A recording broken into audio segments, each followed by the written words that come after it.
G'day everyone. Righto, settle in, 'cause you're not gonna believe this yarn. It's a cracker of a story about a bloke who had it all, and the Sheila who waited patiently for the perfect moment to take it all back. Remember to subscribe to the channel, give this video a massive thumbs up, and whack a comment down below with your thoughts.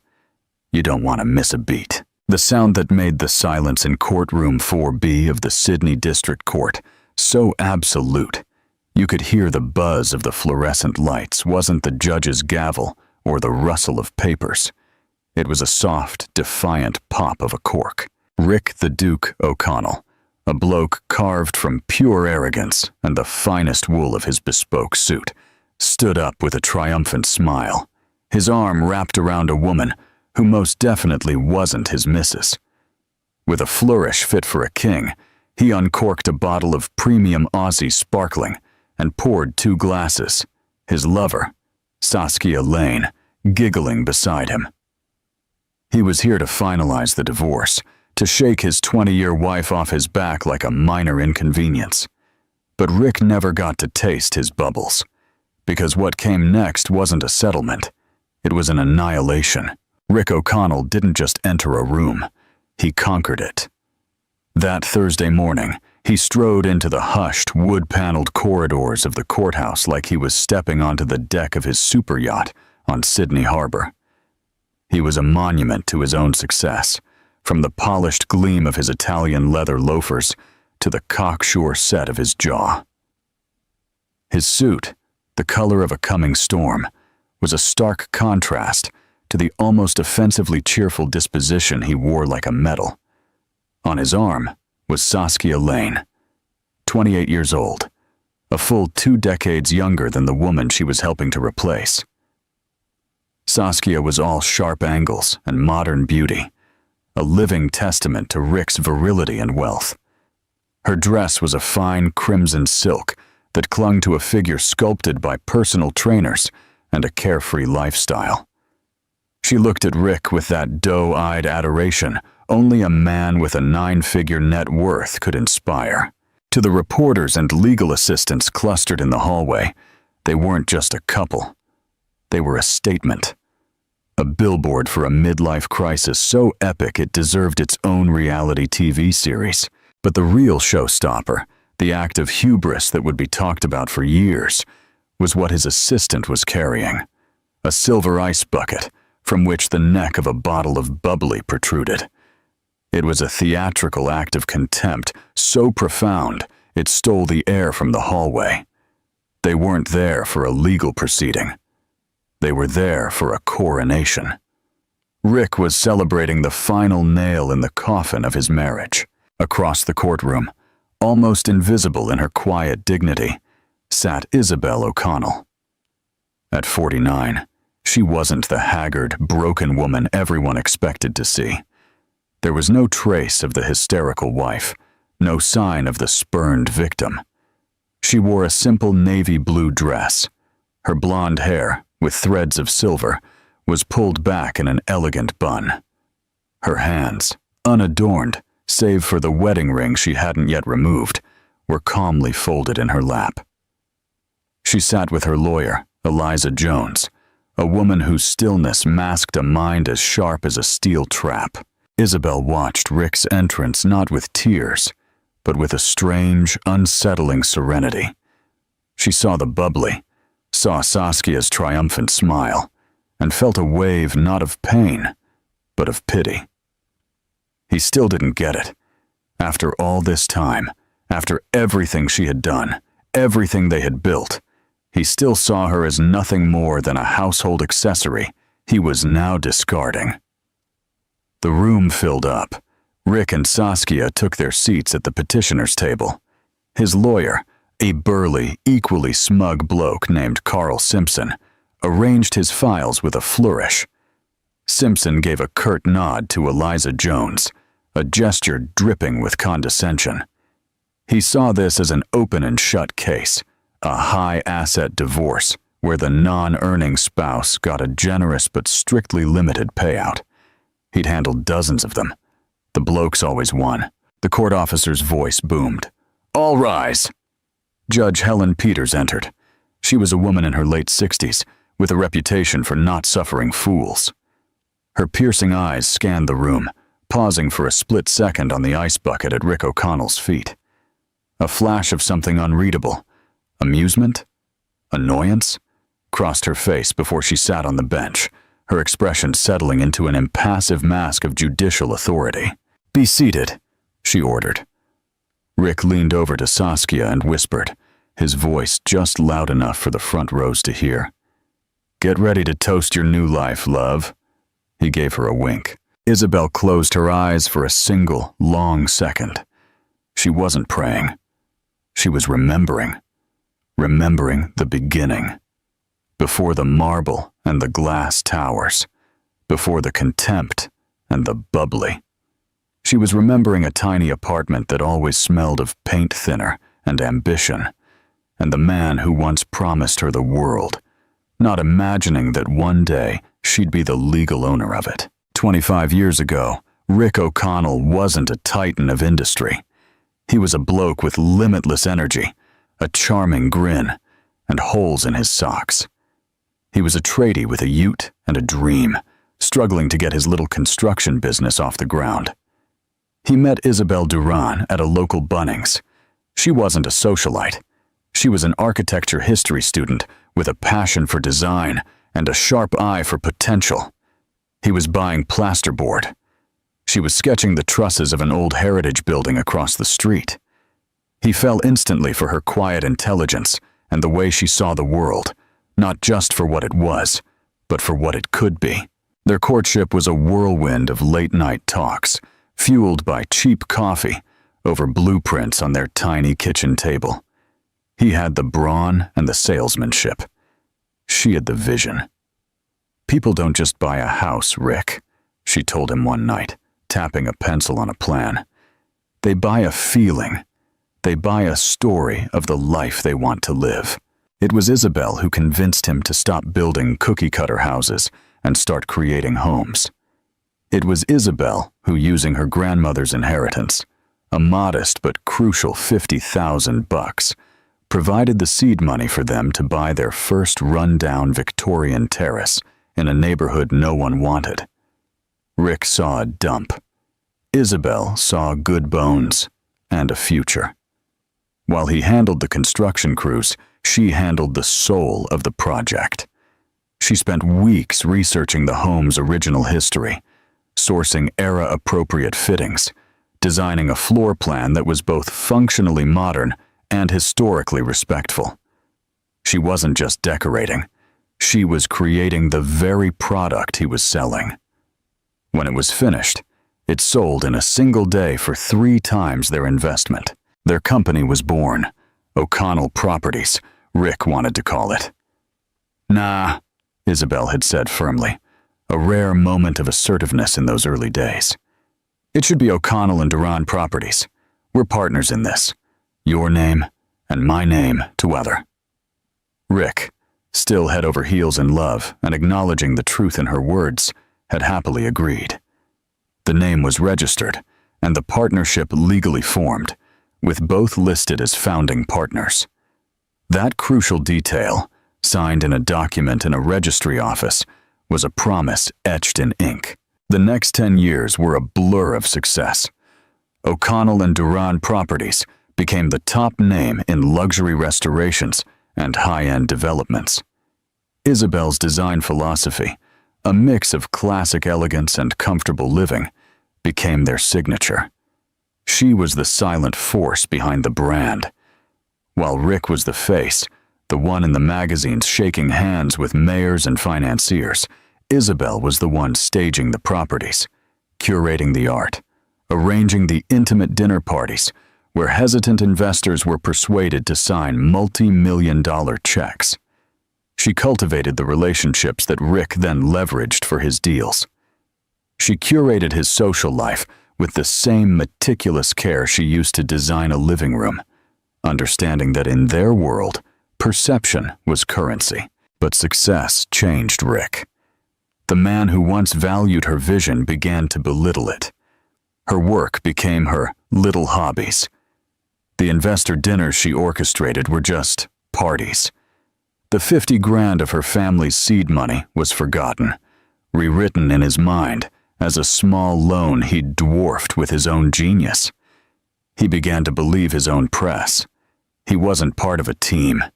He was a lone artist, a king, and Isabel was simply a part of his court. The first affair was with an architect 10 years younger than him. Isabel found out through a hotel bill carelessly left in a suit pocket. When she confronted him, her heart in pieces, he didn't deny it. He apologized not for the betrayal, but for getting caught. He called it a stupid mistake, a meaningless flirtation, brought on by stress. He promised it would never happen again. Isabel, still believing in the man she had married and the life they had built, chose to forgive him. By then they had 2 kids, a boy and a girl, and she wanted to preserve their family. But something essential had broken. The trust that had been the foundation of their partnership, both personal and professional, was gone.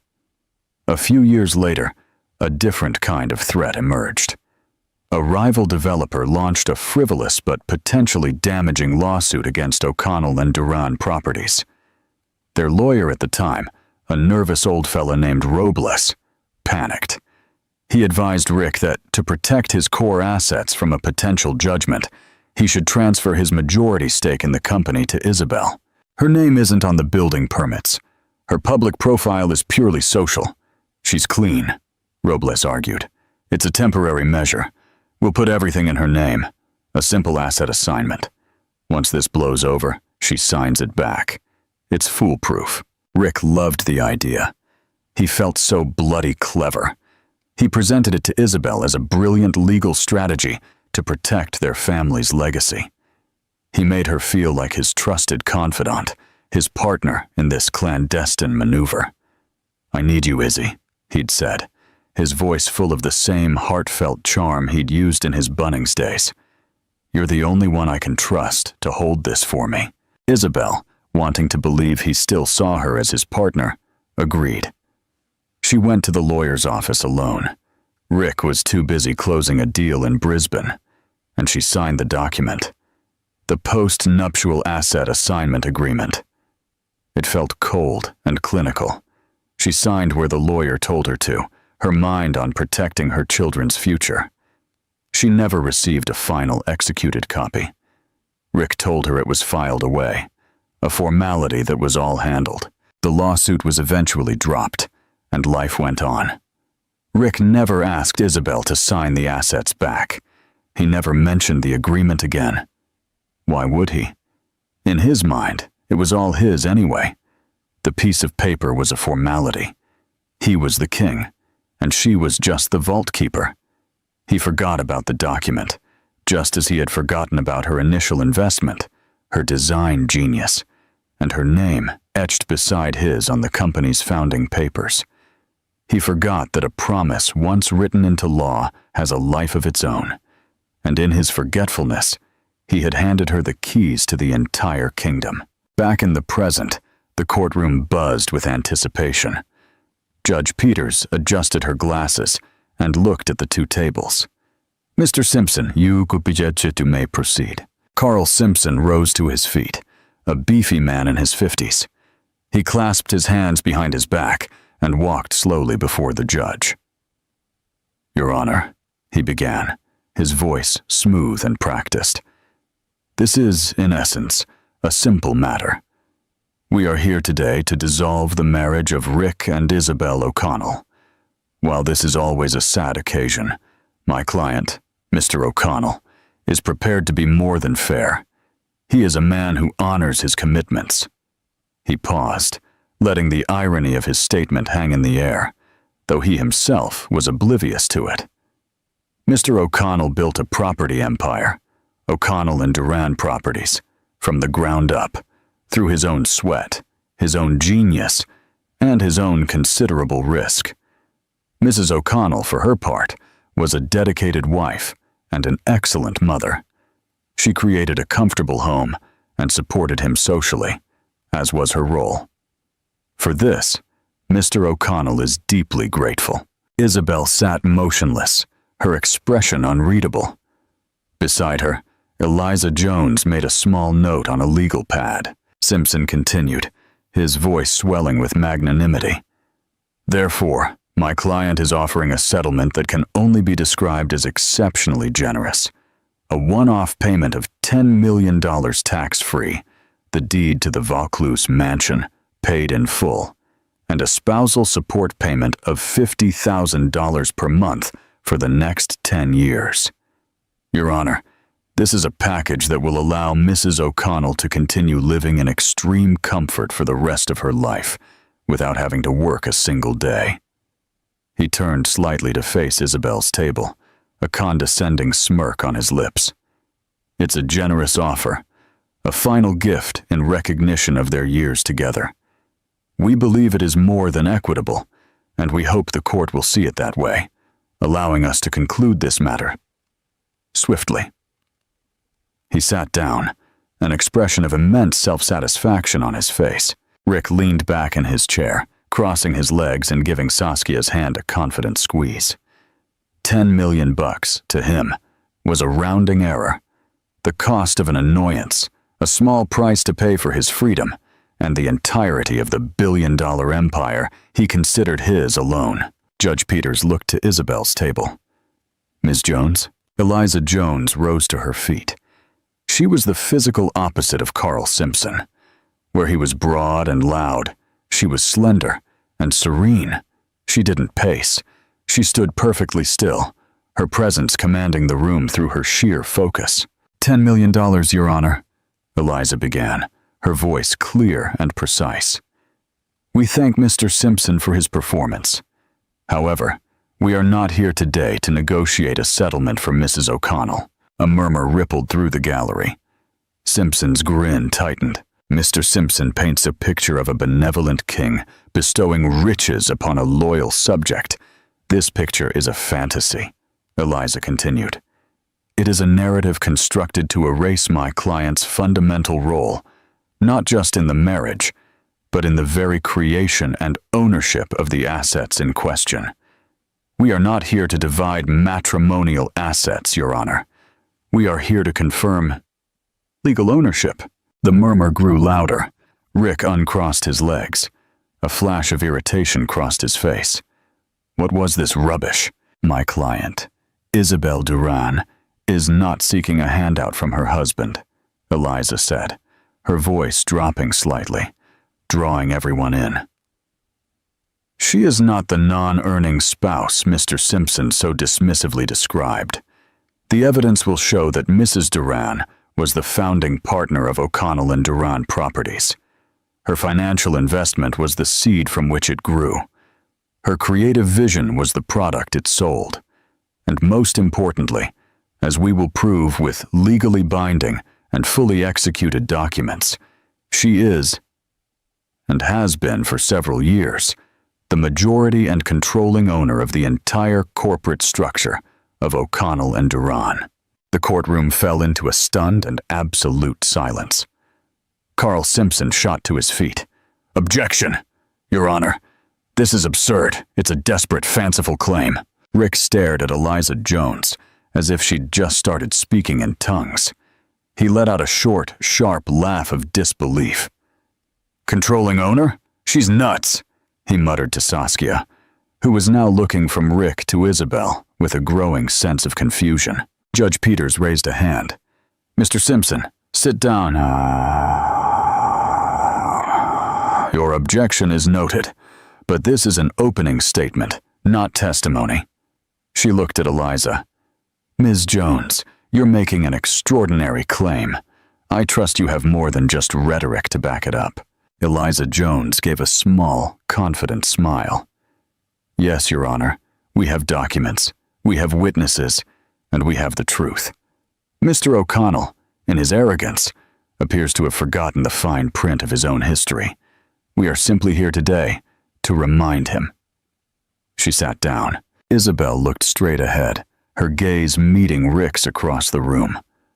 For the first time that day, The smug confidence in his eyes was replaced with a sliver of something else, a tiny crack in the marble facade. It was a look of confusion, mixed with a budding rage. He had come for a victory lap, but his opponent hadn't even bothered to show up for the same race. She was running a completely different one, and he had the sickening feeling she was already at the finish line. "Ms. Jones, you may call your first witness," Judge Peters said, her voice cutting through the tension of the opening statements. "The petitioner has no witnesses, Your Honor," Eliza replied calmly. "We believe the evidence speaks for itself. We'd like to begin by submitting our first piece of evidence. Evidence A." An assistant placed the folder of documents on the clerk's desk, who then handed it to the judge. Copies were distributed to Judge Peters and a bewildered Carl Simpson. "This document, Your Honor," Eliza explained, "is a certified copy of the original Articles of Incorporation for a company called O'Connell and Duran Properties Pty Limited, filed with the Australian Securities and Investments Commission 24 years ago." Rick squinted at the document Simpson slid over to him. He remembered the name, of course. It was a sentimental choice from a past life. It meant nothing. "As the court can see," Eliza continued, "there are two founding partners listed with equal shares, Rick O'Connell and Isabel Duran. Not Isabel O'Connell, the wife, but Isabel Duran, the person. Her maiden name." Simpson stood up, shaking his head. "Your Honor, this is a historical document. It reflects the state of the company 2 decades ago. It means nothing now. O'Connell and Duran Properties has undergone numerous restructures, mergers, and the creation of a dozen subsidiaries and a principal holding company. This ancient artifact has no bearing on the current corporate structure." Eliza waited for him to finish. "On the contrary, Your Honor, the foundation is everything. This document establishes from day one that this was not Mr. O'Connell's solo venture. It was a partnership. But Mr. Simpson is correct that this is only the start of the story. Let us move to the seed money that financed this partnership." She turned her attention to Rick. "Mr. O'Connell, in your deposition, you claimed that you started your company with your own savings and a small loan from your father. Is that correct?" Rick leaned into the microphone. "That's right. 100%. I built it on my own." "Are you certain you received no significant financial assistance from anyone else, specifically from Isabel or her family?" "Absolutely not," Rick said with a dismissive wave. "Her family didn't have that kind of money. It was all me. All me." "I see," Eliza said softly. "Then perhaps you can explain evidence B." Another document was displayed. This one was older, the paper yellowed with age. It was a handwritten letter. "This," Eliza announced, "is a letter from Isabel's late father, Mr. David Duran, to his bank, dated April 12, 1999. We have authenticated the signature. In it, he authorizes a bank check to be issued from his retirement account in the amount of $50,000. Simpson was on his feet again. "Objection! Hearsay and irrelevant. A letter from a deceased man to his bank doesn't prove where that money went." "Patience, Mr. Simpson," Judge Peters warned, her eyes fixed on the document. "The letter goes on to say," Eliza read, and I quote, "This check is to be made payable to both Rick O'Connell and Isabel Duran to serve as the initial capital investment for their new joint business venture. And, Your Honor, attached to this letter is a copy of that same bank check obtained from the bank's records. It is endorsed on the back by 2 signatures, Rick O'Connell and Isabel Duran, and it was deposited into the first corporate account of O'Connell and Duran Properties." The courtroom was dead silent. All eyes were on Rick. His face, moments ago so confident, was now reddening with a deep rage. He had gotten so used to telling his rags-to-riches story for so long, he had come to believe the fiction. This piece of paper was a ghost from a past he had deliberately buried. "It was a gift!" Rick blurted out, his voice too loud. David gave us that money as a wedding present. Eliza raised an eyebrow. A wedding present, Mr. O'Connell? You were married 3 years before this check was issued. Furthermore, Mr. Duran's letter explicitly calls it a capital investment for a joint business venture. That doesn't sound like a gift. It sounds like a business transaction. A transaction, I might add, for which we can find no record of repayment. The first crack in Rick's marble facade had appeared. He was a liar. He had lied under oath in his deposition and had just been caught out. It wasn't a fatal blow, but it was a significant one. It damaged his credibility. It planted a seed of doubt. Carl Simpson scrambled for damage control. Your Honor, my client clearly misremembered the details of an event from a quarter-century ago. This is a petty attempt to muddy the waters. $50,000, even if it was a loan, is a pittance compared to the billion-dollar valuation of the company today. It's a rounding error. Is a foundation a rounding error, Mr. Simpson? Eliza countered softly. Or is it the most crucial part of any structure? That $50,000 invested into the property designed by my client yielded a 300% return in less than 6 months. That profit, not Mr. O'Connell's savings, is what truly funded the company's expansion. The entire empire is built on that foundation. A foundation of my client's money and my client's vision. Judge Peters looked from the check to Rick's furious face. She said nothing, but her expression was stern. The narrative was shifting. Isabel Duran was no longer a simple housewife looking for a handout. She was a founding partner whose initial contribution had just been proven, and whose ex-husband had just lied about it in open court. Rick felt a cold knot tighten in his stomach. He glanced at Saskia. The adoration in her eyes was now mixed with a hint of confusion and concern. This wasn't the quick, clean execution he'd promised her. This was getting messy. For the first time, he felt a twinge of unease. He had underestimated Isabel, or more accurately, he had forgotten who she was, and he was beginning to suspect her lawyer, this Biwa, understated woman, had a whole lot more to say. Eliza Jones let the impact of the first revelation settle before continuing, her method deliberate and devastatingly effective. She wasn't attacking with a sledgehammer.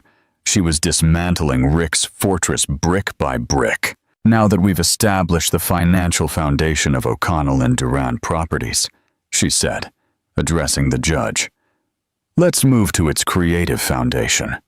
Mr. O'Connell has consistently presented himself as the singular visionary behind the company's success. She gestured to a large screen that had been set up in the courtroom. We'd like to submit Evidence C. This is a collection of magazine articles, architectural awards, and marketing materials from the last 20 years. Images began to appear on the screen. Pages from design and business magazines, photos of gleaming glass and steel homes, restored terraces, and luxurious apartments.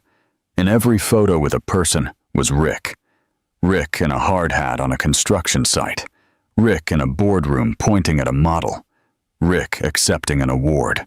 As you can see, Eliza said, the public narrative has been carefully curated. Mr. O'Connell is the face and the name of the brand. Carl Simpson smiled. Ms. Jones is proving my point. The evidence of my client's success is overwhelming. I'm not finished, Eliza said coolly. Now let's look at the actual work. We call our next witness, Mr. Frank Hernandez, an older gentleman in his 70s, with kind eyes and work-worn hands, made his way to the witness stand. Mr. Hernandez, Eliza began, would you please state your occupation for the court? I was a project manager, he said in a clear, steady voice. I worked for O'Connell and Duran for 18 years, right from the start. I was their third employee. Thank you. Mr. Hernandez, you oversaw the construction of more than 50 properties for the company. In your professional experience, who was responsible for the core design concepts, the aesthetic selections, the material choices, and the final staging that made those properties so desirable. Simpson rose to his feet. Objection. Calls for speculation. Overruled, Judge Peters snapped. The witness is being asked to bound about his direct professional experience. You may answer. Hernandez looked directly at the judge. In the early days, it was all Mrs. O'Connell. Isabel, she had the eye. Rick was great at getting the permits and handling the subcontractors. But Isabel was the one who made the places special. She'd find some old fireplace around at a salvage yard, or sketch a new kitchen layout on a napkin that was just perfect. She picked every paint color, every tile, every light fixture. We didn't call it staging back then, but she was the one who furnished the first display homes using pieces from her own house. That's what sold them. Eliza nodded. And as the company grew, did her role diminish? Not at all, Hernandez said. It just got bigger. She hired and managed the whole interior design team. Nothing was ordered. No floor plan was finalized without her sign-off on the aesthetic side of things. Rick handled the money and the schedule, but Isabel created the product. Everyone on the inside knew it. She was the soul of the company. Eliza let his words sink in before asking her last question. Mr. Hernandez, why are you no longer with the company? The old man's face saddened. Mr. O'Connell laid me off 2 years ago. Said they were streamlining, and my pension was too expensive. I'd worked for him for 18 years. Thank you, Mr. Hernandez. No further questions. Simpson declined to cross-examine, knowing Hernandez was a sympathetic, credible witness who would only do more damage. Next, Eliza called a catering supplier who testified about the dozens of investor events Isabel had hosted, providing menus and guest lists that corresponded with major financing deals. Then she called a former junior designer who tearfully recounted how Isabel had mentored him and how his own designs were often presented to Rick by a senior designer who took the credit. The picture was becoming painfully clear. Isabel wasn't a housewife who threw parties. She was an uncredited executive, the chief creative officer of O'Connell and Duran Properties, whose contributions had been systematically erased from the official history. Rick was furious. He felt his power, his very identity, was being publicly dissected and relabeled. This wasn't just about money anymore. This was about his legacy. Then, Eliza Jones returned to her table and picked up a single sheet of paper. Your Honor, we have one final piece of evidence regarding the fundamental identity of this company, she announced. It's something so obvious it's been hidden in plain sight for 24 years. She held up the paper. It was a close-up of the O'Connell and Duran Properties logo. O'Connell and Duran, she said, her voice echoing in the silent room. We've established that O'Connell is for Rick. O'Connell and Duran is for Isabel's maiden name. Mr. O'Connell, in his public interviews, has often been asked about the name. He has claimed that Duran was chosen because it denotes durability, or because it sounds enduring and elegant. A clever branding strategy. She paused, looking directly at Rick. But we believe there's more to it. We believe the name itself is a contract, a promise of partnership, a truth that Mr. O'Connell has spent the last decade trying to forget. She placed the paper down. But our most compelling evidence has yet to be submitted, and it goes far beyond the company's name or history. It concerns its current legal ownership, a matter which Mr. O'Connell himself arranged. Carl Simpson gave a nervous, forced laugh. Ownership, Your Honor? This is getting more ridiculous by the minute. Ownership of the FDP Holding Corporation is held in a series of complex trusts designed by the best financial minds in the country. My client, Mr. O'Connell, is the sole beneficiary. It's unassailable. Is it, Mr. Simpson? Eliza asked, a gleam in her eyes.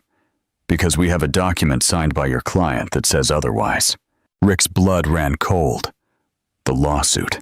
The clever lawyer. Robles. The document he'd had Isabel sign to protect the family. He had a vague, nauseating recollection of it.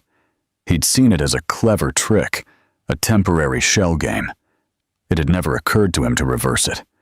Why would it? He was in charge. She was his wife. It was all his anyway. The sickening knot in his stomach tightened into a ball of ice. He looked at Isabel. Her serene expression hadn't changed, but now he saw it for what it was. It wasn't calmness. It was certainty. "Ms. Jones, what document are you referring to?" Judge Peters asked, her voice tinged with an impatient curiosity. The courtroom was as still as a tomb. "We'd like to submit into evidence. Evidence F, Your Honor," Eliza said. "It is titled Post-Nuptial Asset Assignment Agreement, dated May 14th, 7 years ago." Carl Simpson went pale. He shot a frantic glance at Rick, who felt a jolt of pure adrenaline, the kind that precedes a car crash. He knew the document. He had orchestrated its creation, but he hadn't looked at it in years.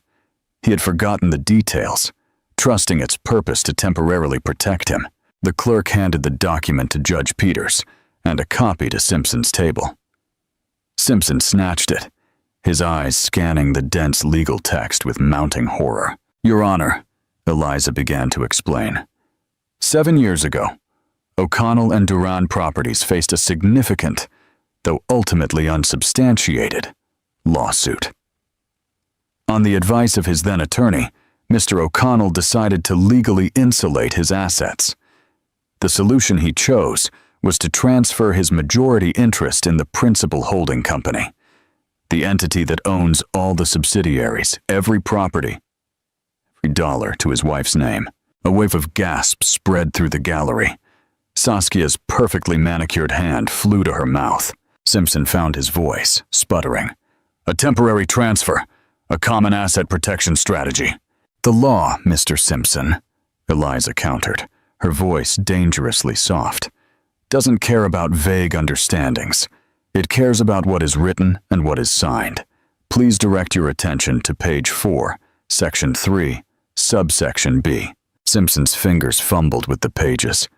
Judge Peters was already there, her finger tracing the lines of the text.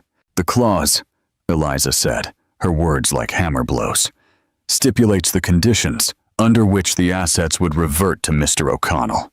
It states that ownership will be transferred back upon a joint written request submitted to the corporate trustee by both parties, Mr. Rick O'Connell and Mrs. Isabel Duran."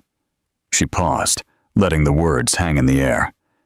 "Your Honor, we have submitted an affidavit from the trustee, confirming that no such joint request was ever made or even attempted." Rick's mind was racing, trying to find a way out of the trap. "She was supposed to sign it back," he rasped to Simpson.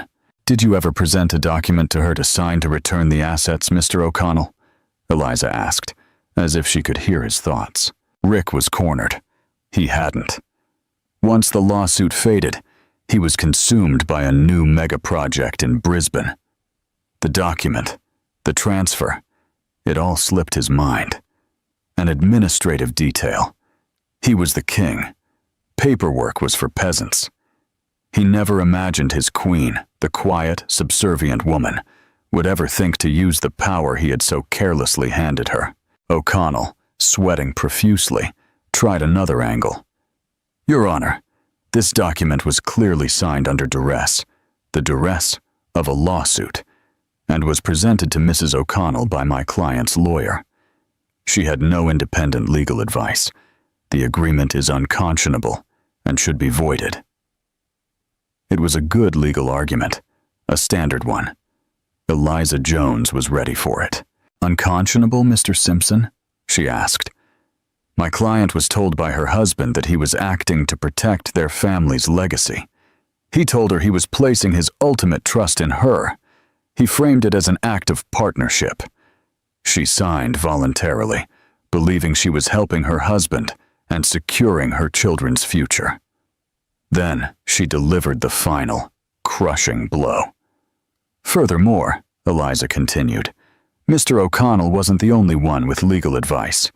Your Honor, we would like to present Evidence G, another document. This one was a single page. It was a letter. This is a letter from Isabel O'Connell to her husband, dated 1 week after she signed the asset transfer. It was sent via certified mail, and we have the receipt here. I will read the relevant paragraph. She cleared her throat. Rick, I have signed the papers as you asked. I trust that you know what is best for our family's security. My one condition, as we discussed, is that this transfer be permanent. You have always said that everything you build is for the kids and me. This document now makes that promise a legal reality. It is my and their security in case anything ever happens to you or us. I consider this matter resolved, and company ownership now formally rests with me, per the agreement we both signed. Rick gaped. He had never seen that letter. Never. Wait. Certified mail. His assistant, Sarah, must have signed for it, or Beipor, whom he'd sacked 6 months ago after she'd messed up his lunch reservation.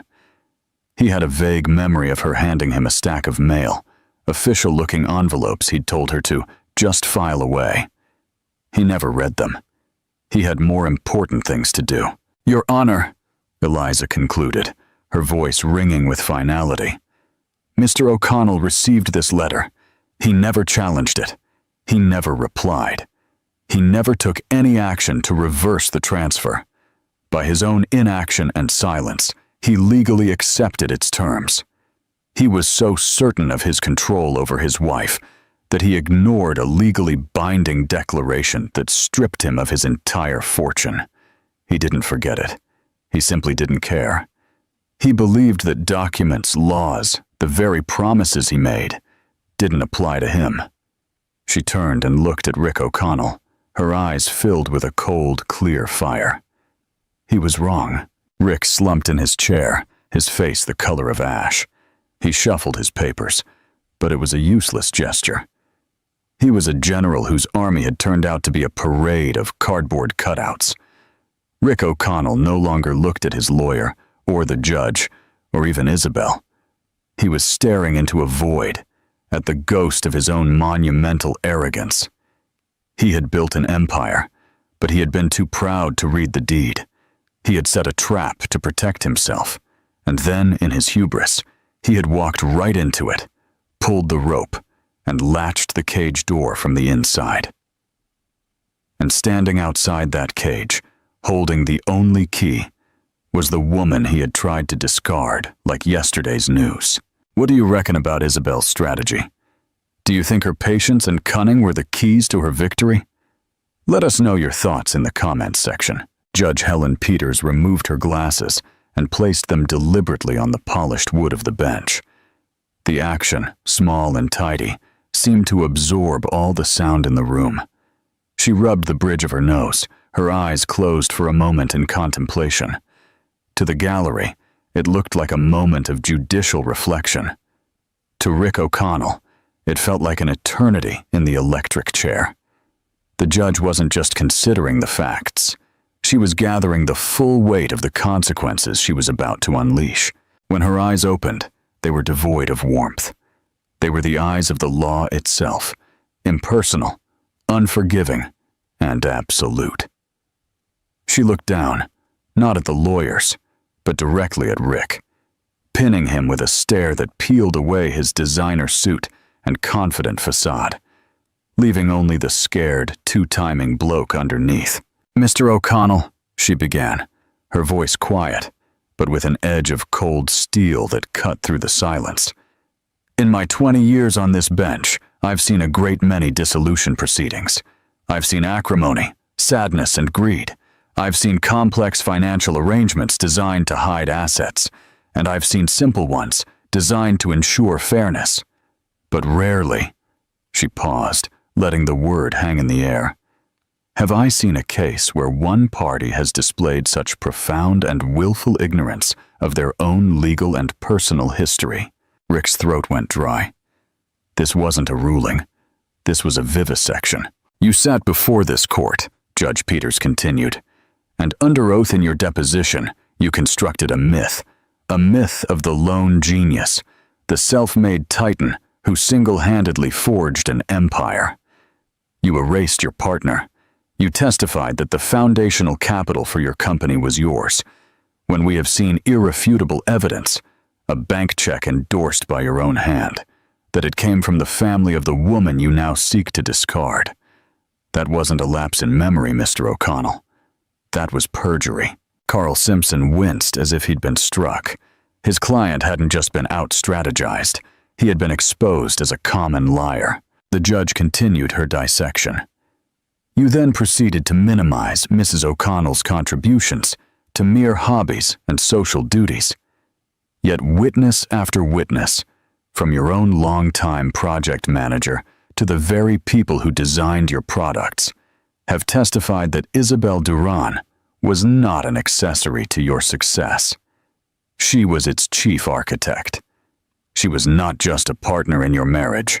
She was the founding partner of O'Connell and Duran Properties, a truth hidden in the very name you so proudly display on your buildings. A name you chose to deliberately misrepresent to the public. Rick could feel the blood pounding in his ears. He could feel Saskia's gaze at the side of his face, no longer adoring, but questioning, horrified. His mind, in a desperate act of self-preservation, recalled a conversation from the year before at the country club. He had been on a high, laughing. The key to success, he had pontificated, is to never let anyone else have the real power. The details, the fine print, that's where you keep your kingdom safe. He had believed it. He had believed he was the master of the details. Judge Peters picked up the post-nuptial asset assignment agreement, holding it as if it were radioactive. Which brings us to this document, the supreme act of arrogance. Your lawyer, Mr. Simpson, argues it is unconscionable, signed under duress. But the true duress, it seems, was your own. The fear of a lawsuit. You used your wife as a legal shield. You presented it as an act of trust, a way to protect the family. You made her the receptacle for your entire fortune, confident in your power to command her to give it back at will. She put the document down and picked up the certified letter. But Mrs. O'Connell, it turns out, understood the power you had given her far better than you did. She sent you this letter, a clear, unequivocal declaration stating her understanding that the transfer was permanent, her security. It was sent via certified mail. Mr. O'Connell, its delivery is a matter of legal record. Your defense is that you were too busy, too important, to read your own mail. You delegated, you dismissed, you ignored. You treated a declaration that altered the ownership of your billion-dollar empire with the same attention you'd give a piece of junk mail. She leaned forward, her voice dropping but losing none of its intensity. In the law, Mr. O'Connell, silence has meaning. When presented with a clear statement of terms, your failure to challenge, object, or even reply constitutes acceptance. You had 7 years to challenge this. You had 7 years to file the joint request to reverse the transfer. You did nothing. Because in your world, Isabel Duran was not an entity with rights. She was an extension of your will. You didn't believe you needed to reverse it because you never believed the power had truly left your hands. It was the most expensive assumption of your life. The room was now so silent that the frantic scratch of the court reporter's pen sounded like a bushfire. Saskia Lane was no longer looking at Rick.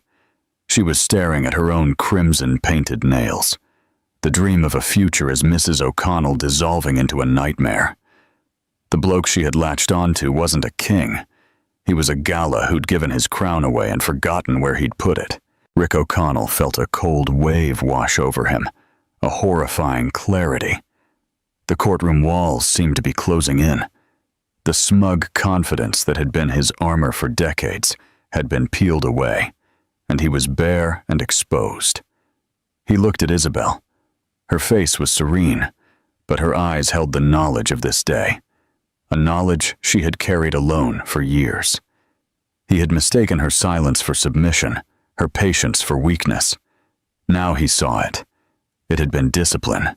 Therefore, Judge Peters declared, her voice rising to a formal, proclamatory pitch, this court is not here to divide the assets of O'Connell and Duran properties, as there is nothing to divide. The assets are not matrimonial property, subject to equitable distribution. She stood, a black-robed figure of ultimate authority, and delivered the final verdict, each word a nail in the coffin of Rick O'Connell's life. Based on the documents submitted and verified, this court confirms that legal and full controlling ownership of the FDP Holding Corporation and all of its subsidiary assets, the real estate properties and the financial accounts, was legally and irrevocably transferred to Mrs. Isabel Duran 7 years ago. This is not an asset split. This is a confirmation of ownership. She took one last sharp breath. The whole shebang is now hers. The silence that followed was a physical blow. Then came the sound.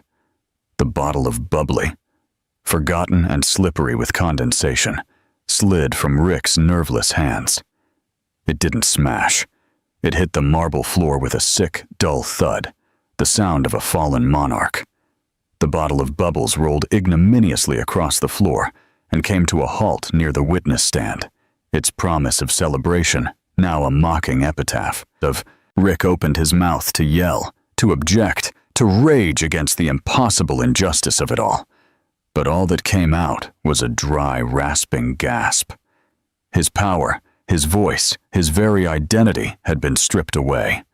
He was a nobody.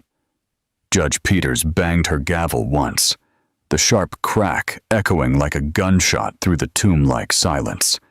"This court is adjourned." As she walked out of the room, chaos erupted. Reporters surged forward, cameras flashing. Carl Simpson slumped into his chair, covering his face with his hands, his career in ashes.